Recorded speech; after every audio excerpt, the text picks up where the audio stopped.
Welcome to my Facebook page Rai Adhikari. আবার নিয়ে চলে এসেছে একটা নতুন ব্লগ। এবার আজকে আমরা যাচ্ছি একটা অন্নপ্রাশন বাড়ি, আবার ননদেরই মেয়েরই অন্নপ্রাশন। তো দেখিয়ে দাও ট্রেনগুলো, সব দেখিয়ে দাও। এই যে আমাদের রিজু, আমাদের স্পেশাল গেস্ট বসে আছে ট্রে নিয়ে বোনের অন্নপ্রাশন উপলক্ষে। এই যে এত ট্রে নিয়ে আমরা চলে যাচ্ছি অন্নপ্রাশন বাড়ি, তোমরা দেখবে এবং পেজটাকে ফলো করে দেবে। এই যে সবাই মিলেই আছি। চলো দেখা হচ্ছে, বাই।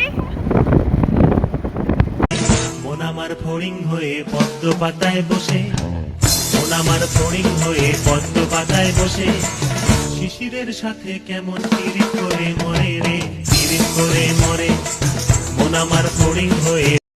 হ্যালো গাইস, আমরা চলে এসেছি আমাদের ডেস্টিনেশনে। মানে প্রচুর আওয়াজ হচ্ছে, শুনতে পাচ্ছি না। দেখো চলো, লাইট বাজছে, চলো যাওয়া যাক। হ্যালো গাইস, দেখো আমাদের কি কি সাজিয়েছে পিকুরবের অন্নপ্রাশনে। এই যে প্যান্ডেল। চলো আমরা এবার চলে যাচ্ছি, চলো তোমরা দেখতে থাকো, আশা করি ভালো লাগবে।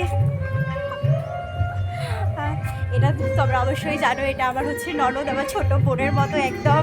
একটা হামু দাও। অরে চলো এবার আমরা ঢুকবো। এই যে বেলুনের গেট, চলো যাওয়া যাক।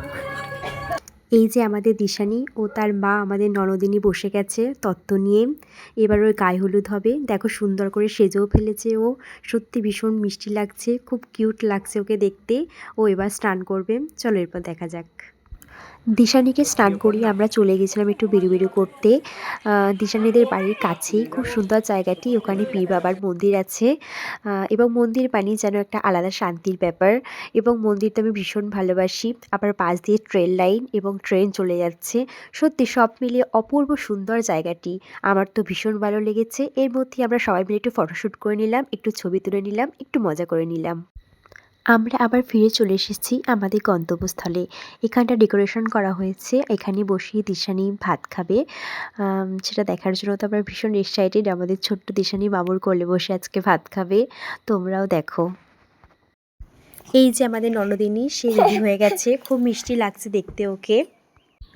এদিকে আমাদের দিশানিও রেডি হয়ে বসে পড়েছে ভাত খাবার জন্য। ওকে কেমন লাগছে তোমরাই কমেন্টস করে জানিও। আর এই ছোট্ট ভ্লগটাই ওর প্রথম ভাত খাবার স্মৃতি হয়ে থেকে যাক। তোমরা সবাই ওকে আশীর্বাদ করো, শুভকামনা জানিও, এটুকু।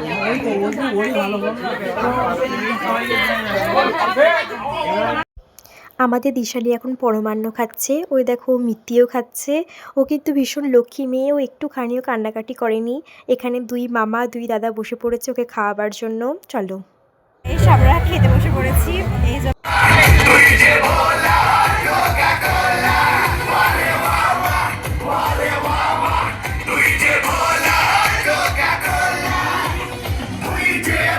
আমরা খাওয়া দাওয়া করে একটু এনজয় করে নিয়েছিলাম সবাই মিলে, তারপরেই বেরিয়ে পড়েছিলাম বাড়ি যাওয়ার পথে।